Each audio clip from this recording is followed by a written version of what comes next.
But the cultivar of this is called Uncle. Let's hope the video lasts. Somebody was talking about it. Gangly old man. So this is a really interesting tree. Let's keep moving around. Keep us moving. It'll keep us warmer.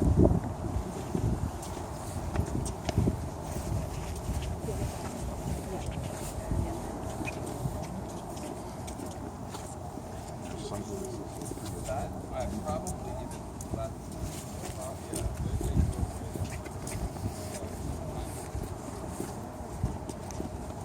They are a little bit of everything. They the taiga forest, which is like the Siberian forest, they're all the way up into there, and in North America as well. So here's a few more, and a lot of these are technically weeping or pendulous varieties. This is your Norway spruce. However, this is a cultivar that is a very pendulous variety. Oftentimes in nurseries they'll train them into different shapes, but known to Norway spruce pendulous variety, we're going to see they'll grow on their own, kind of have a life of their own. Over here is a great example of a blue spruce, and it's a prostrate forming and it lays on the ground.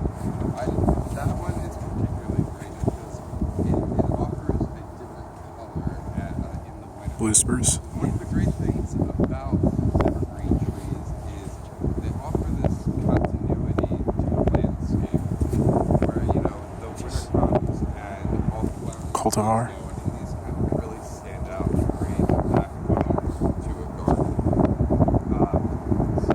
I've never worked at a place that has had so much conifers, which is exciting too. It's a whole other thing to learn, and I'm really excited about it. And design-wise, they really add something because they're there all year.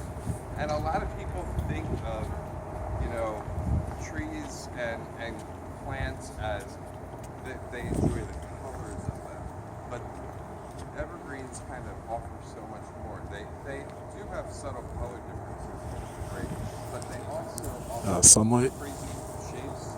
They offer great form, especially your large pine trees and things. But they also offer tons of different textures, and I'll show you a great example of it when we get to the other side of the building, where there's about 40 different types all next to each other, and they really stand out because no two look alike. Wait, can we leave this spot? So, Norway spruce, weeping varieties. But you can see up on the hill over here, those are mostly upright Norway spruces. There is one obvious blue spruce up over here. So that's what these trees would normally look like.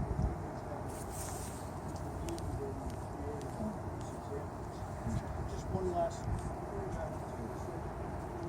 part of the using trees like this to have an arboretum here. That was the beginning idea of Gounds for sculpture, but then also these are obviously very sculptural forms themselves.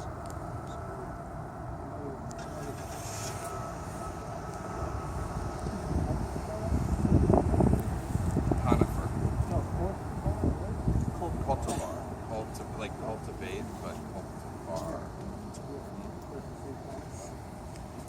English? Did that come from Swedish? It's English. It sounds English to me. I don't know the etymology. Thank you. And for those of you that don't know, this is Bruce Daniels. He is the project manager. He helped create this wonderful place. All right, surprise.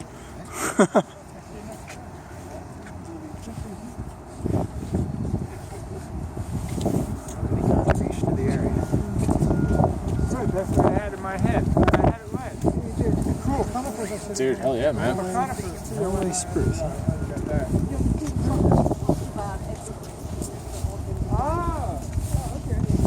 I wonder why they plant so many cultivars. I mean, I know they're really indigenous to the location, but man, I'm sure part of the appeal is probably something to do with the fact that they just stay green year round. that's a part of it. That is very true. I like it. It does have a scent to it. I know some of them, like, they go for really good, like, you know, piney smells. Somebody, like, mix in, like, candle wax, like, burn it at night. Pretty resistant. They make good candle wax. That makes sense. You're talking about, I mean, you mentioned the fire species earlier. Yeah, really it's the pine trees, like, All that resin. yeah, dude. I like that. Right. Ominous. Yeah. Dude, it looks mad epic. I bet you if you pull, like, one of the swords, it, like, leads, like, a secret, like, entrance or something. Yeah. Or all the statues, you know, reanimate. It leads you into Narnia. Yeah. Of ancient Assyria. Hello. The Narnia equivalent of ancient Assyria or something. Oh, yeah. Oh, dude, they still got this walkway. We can still walk and see stuff, whatever.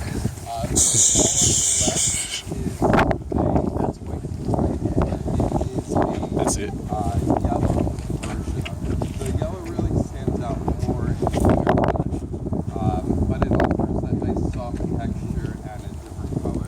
As you see behind it is a weeping white pine. Same exact species, but this weeping pine are our native white pine, and this is yellow. Both make for really good candle wax. Sometimes there are mutation, well, they're always I bet. mutations. Might be a little toxic. They're naturally occurring. Sometimes it could be the result of like an insect damaging a part of the tree, and then it just mutates because of, you know, whatever chemical is involved there. But and then other times, you know, people, not necessarily for conifers, but for even a lot of landscape plants, there's people, breeders, that will irradiate the seeds and then plant them and see what happens. You know, it's like this is a great tree too. It's a golden muff, and you see a lot of times these are planted in foundation plantings. Golden muff, it's a Hemiacypris is the genus of this tree. And if you look at conifers have three different types of shapes of leaves. On the pine, we have the needles, obviously it's a needle. And then these are called scales, because if you look at them, they're little layered scales all on top of each other.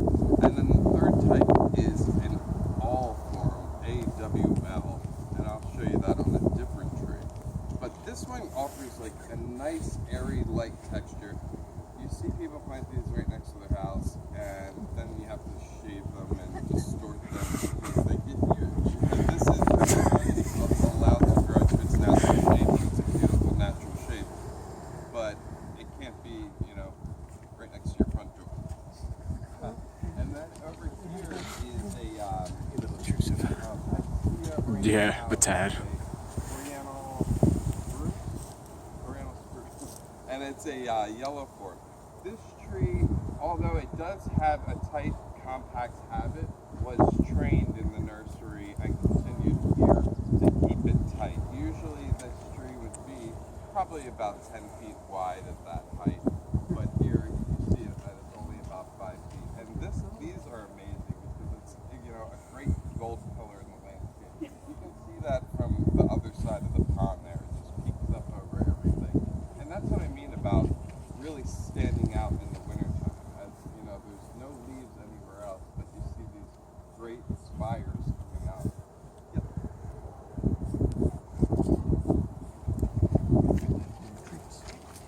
It'll still grow about the same natural height, but I think maybe it'll grow a little bit quicker.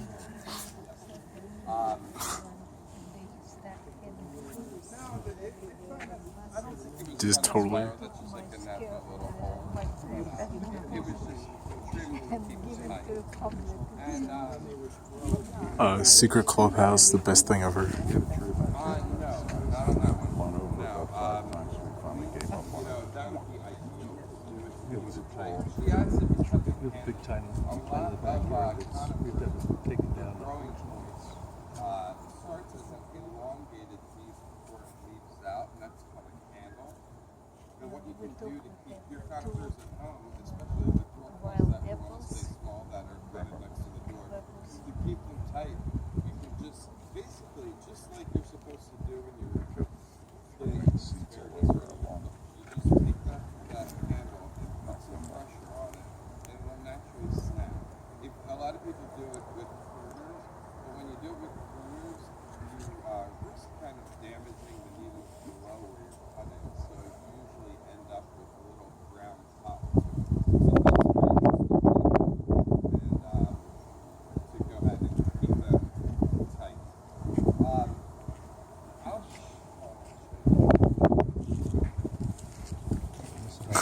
People move the chair down.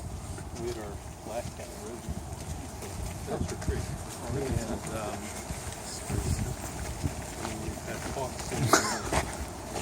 And Old-fashioned toilet. Kind of love life in that tree. I used to love it. or it's Dead. What? a single ancient coin. That's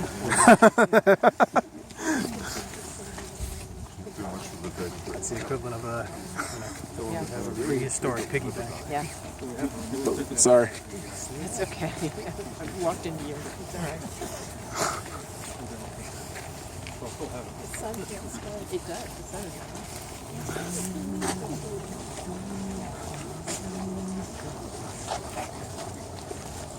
Need any tissues?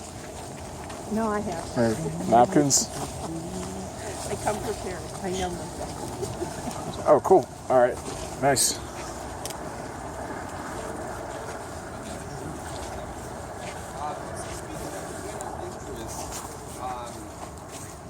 Winter has a lot of subtle changes. One of the things that people kind of really overlook in just your regular deciduous trees is the difference in bark. You're standing right here next to a cherry tree, and it has these nice round, they're called lenticels, these little spots on the tree, and it gives it this nice pattern the whole way down. Then if you turn around right behind you is a weeping beech tree, and that's totally not budding. Real smooth, muscular gray bark.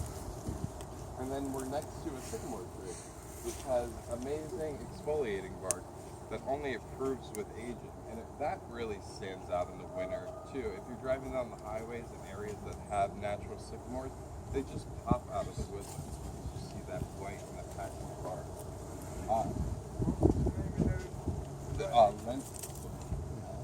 L-E-N-T-I-C-E-L-S. You know that, didn't you? Then behind you, we have this is an American beech tree. The bark hasn't quite as smooth as that one is. It takes a little bit longer for this regular form. That tree's probably much older than this one. But as you notice, it's holding on to these leaves. This is a beech tree, native to the area. You can find them in any of our woodlands. But the interesting part about holding its leaves, if you notice on the tree, the leaves are all kind of in the lower section, and on a bigger one, I could probably give you a better example as we keep moving. But holding on to its leaves is the juvenile characteristic of a beech tree. And even old beech trees hold on to juvenile characteristics. And they hold on to these juvenile characteristics in the earliest part of the tree growth, which is, at the bottom and at the lower branches. So people think, the leaves just fall off the top because of the wind. It's not necessarily true because those are actually mature branches with mature leaves that, while on the bottom are technically immature branches, even though it's on an old tree. So they retain that immature quality of holding their leaves. And it's amazing. It makes great noise in the winter, and it offers that movement, and it's totally different color in the landscape. So no matter how long that branch grows, it's part of the juvenile. You'll see the tips will start to be a mature branch, where this will retain the immature. But as this grows 10 feet longer, the rest of the branch will start to develop mature leaves, where it'll lose the outer branch. That part was for the ladies out there.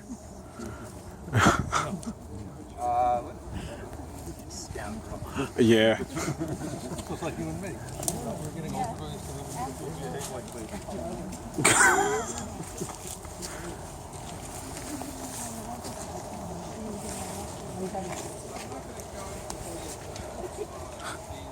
For all you folks looking out there for companionship.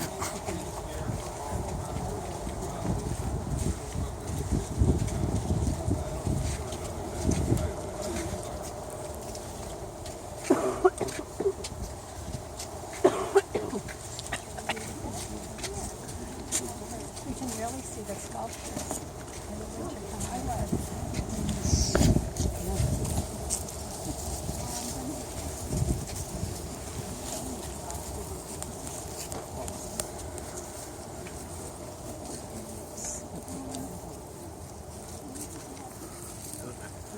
One of our campaigns. Oh, right. Yeah.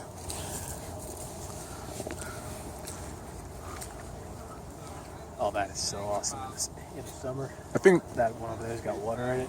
It looks so sci-fi.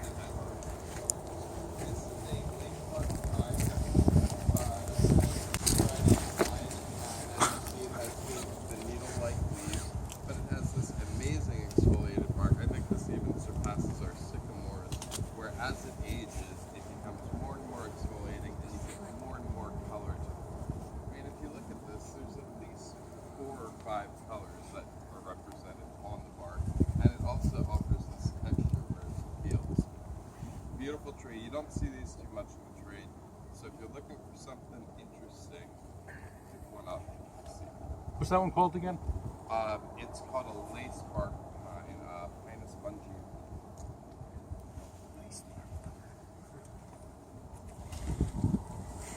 I wonder why I call it lace bark. Somehow. Intricate pattern on it. Like Yeah, lace work. Can I tell you? My family. I was just asking who's ever in there. What do they call it that? Right.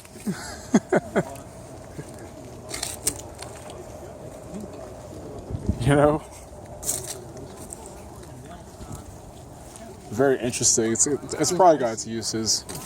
I bet it is. Oh, thanks.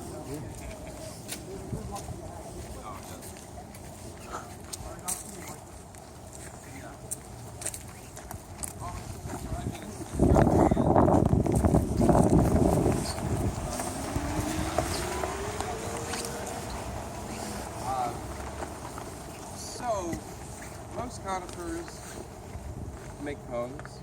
You know, that's kind of synonymous with the name. However, Texas over here, yew, is also a conifer, and if you're familiar with them at all, they kind of grow like a red berry. It's not really a berry.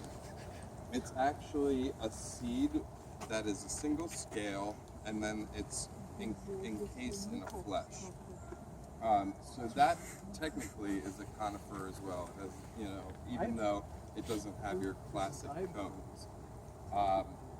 And that one also has the needle-like leaves, and it's a great shrub if you ever want to make topiaries.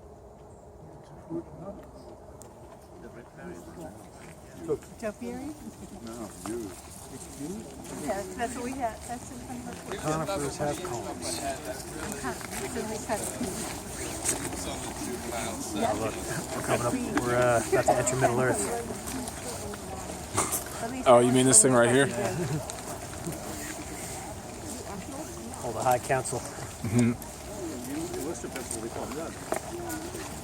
It's the less complicated, less perplexing, but still rather perplexing Stonehenge. Yeah. These are the less pompous elves gather.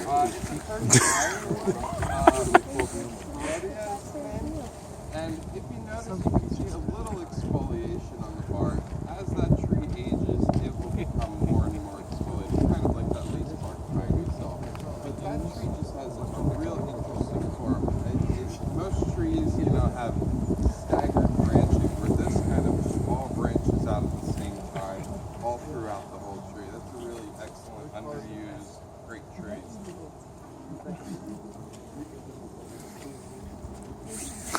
Oh snap! There's like a beehive in there, yo. Yeah. Dude, it's a good thing it's winter.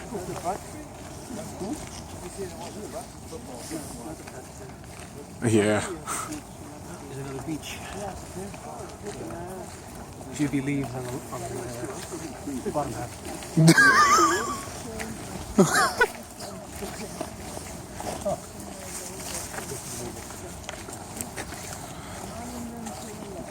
Nice curly. I have not, have you?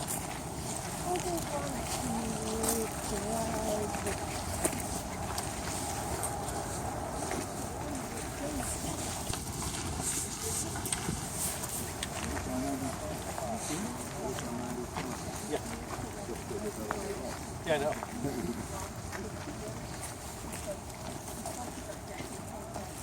Oh, and you know what happens when you look through here?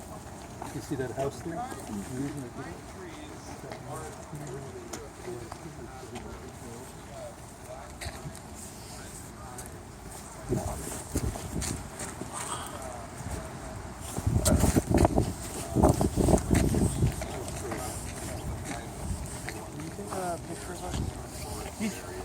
Are white pines.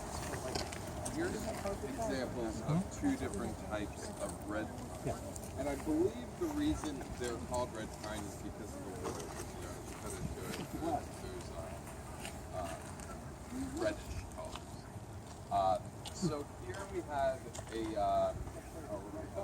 so this is a species, I believe it's a straight species of red pine, which is Japanese red pine. And then behind it is a Scots pine, which is very similar, except it has a little bit shorter needles. The needles on that also kind of get a bluish cast to them, where this has longer needles, but they're virtually the same species. The scientists like to pick things apart and find tiny differences and say they're different.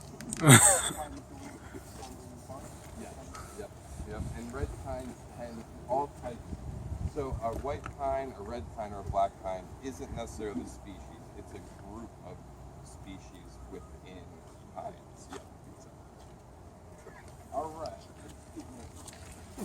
Had to capture a couple quick moments haphazardly before we re-entered back into the tour.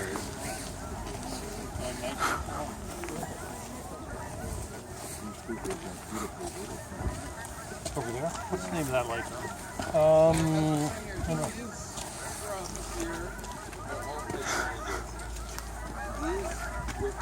This are your typical mud-type, classic hydrangeas.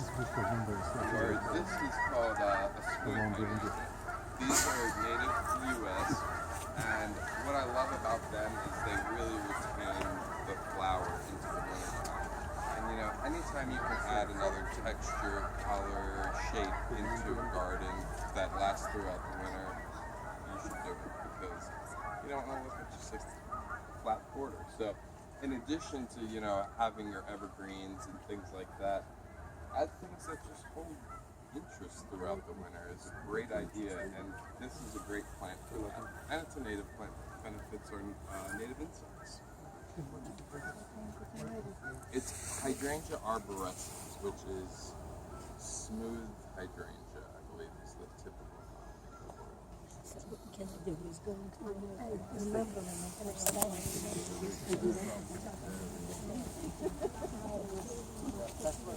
Didn't even realize I was there. Say what? I didn't even see that sculpture. It was just chilling there. Right? Just like kind of like walk around the corner. All of a sudden, I just see that. I'm like, yo, what? Well, it's camouflaged with the color in that area. You just sort of, oh, wait a minute. Oh, we have. That's a sculpture. The illicit rendezvous. Yeah, right. The illicit rendezvous. That one's loaded with personality. I love it. Oh, check it out. Sort of Chinese paintings. I like how. Why would you spot that? What? There's no. Hold that, because I've seen it before and I wanted to see it again. All right. Well, why not? You know what? It's their business. At them, they're actually blooming right now. This is a Mahonia. It's leatherleaf mahonia is the common name for this one. And it looks like a holly. It's not related to a holly at all, though. It's closer related to olive, from the olive family. It's a winter bloomer, and it does have a decent smell. When it gets real cold, you can't notice the smell at all. But if you catch a warm day in the wintertime, you actually see bees on these guys. So after they bloom, it'll start to develop a little blue berry. I don't really see any on here quite yet, but they almost look like grapes, you know, little clusters hanging off the top of this. And I love this because it can grow in the shade. It has a real sculptural quality to this as well. They grow kind of gnarly sometimes, and I think it's a great, interesting plant. So check them out. There's quite a few species that are, this is about the northernmost of their hardiness range. But there's a few different species. Some have shinier leaves, some have smaller leaves. There's one that's actually a ground cover that probably wouldn't do tremendous here, but it would live here. And as you look behind us, if you walk through the forest conscious before, it's all conifers, except for the understory, where we have the weeping white pines, weeping Norway spruce. Behind it is a Pinoki false cypress, and then we also have one of my favorites, Cryptomeria. Cryptomeria japonica is Japanese cedar. Was one of their most important timber species in Japan. It's becoming more and more endangered and fragmented just because, you know, Japan's a small place and there's a lot of people. I really love the texture of this. It has almost like red dots. And in the winter, not this one as much, but typically when they're in the Yo, what? they develop this bronzy red cast throughout the winter time. Some of the cultivars have been developed to hang onto the green, but I think the bronziness really adds another dimension of winter. Instead of looking at, you know, all the evergreens, it adds another color to that group. Oh, it doesn't area, Japanese cedar. These get huge. It's the biggest tree naturally in Japan. They grow up to about 160 feet. I think there's only one. One stand that has never been logged before. You know, they do grow more, but there's only an old growth. There's one section that has an old growth forest there. That's where Maui. Yeah, Garsto's a little surprise visitor. No kidding. I'm like trying not to like interrupt the tour, but Actually, well, guys are fun. He just does not care. Oh, come on. Nice to do. Jump on your shoulder and ride along or something. yeah, I'm surprised it didn't go to like spastic. Or just start running. We have an interesting pine. This is also in the white pine group. This is called Pinus flexilis, limber pine. A lot of people say that it's called limber pine because it bends nicely, but that's actually not true. It's called a limber pine because if you look closely, or a flexilis, if you look closely, the needles kind of wrap and twist. So that's where that moniker comes from. See how there's a slight twist to all the bundles of needles? And then behind us is a weeping pine. This is a great tree. It has a nice color all of the green during the winter. It looks soft, but it's got some nice sharp needles to it. But this is kind of one of the largest specimens. They don't pop out much taller than this. This is a great tree to add a different airy texture to your garden. And pest problems. Well, minimal pest problems. That's what we were walking in before. Oh yeah, you're right. It's Van Gogh. Bedroom knowledge. I was gonna say I never doubted you, man, but Oh no, that was much for me. it's just lingering. Double checking. Does he doubt my intelligence? It's like, no. I doubt my intelligence. Yeah, I see. So much second guessing. No, I don't doubt it. There's the one again. Also has that same growth habit where every branch needs to grow in the same spot. And, take note of just the different shapes of, the different textures from the part of the country. This is our eastern red bud, which has this nice rough texture as it matures. Right here behind us is the longitudinal stripes on the Japanese katsuri tree. So there's lots of subtle differences that really add to the interest in the garden, but sometimes are just overlooked or underappreciated, in my opinion. As we walk through here, this is one of the bamboo groves on the property, and I had a question earlier about how we deal with the bamboo. A lot of the bamboo, well, some of the bamboo here has an underground barrier that keeps the bamboo from running beyond bounds. But some areas do not. So what we do is every spring, as the new shoots come out, we come through with a spade and just chop them back and try to keep it in bounds. That being said, I'm sure a lot of you know that bamboo is a really aggressive grower. People call it invasive, but I kind of disagree with that description of it, because it's invasive. I consider a plant invasive if it's reproducing and spreading into the wild. Where this plant is just mismanaged and, people don't take care of it properly or irresponsibly, and then it spreads into other areas. But it's not taking over our woodlands like some of our invasive plants are. And the interesting part about bamboo is, like I said, it's not reproducing. Bamboo doesn't have a regular schedule of reproduction. Like, you don't see it flowering and going to seed very often in cultivation. In the wild it does. But in the wild, bamboo, a single species of bamboo that creates a forest where panda bears live and such, that they all are signaled to flower at the same time. I have no idea how, but they all flower at the same time, that whole species, and it could be thousands of acres at the same time.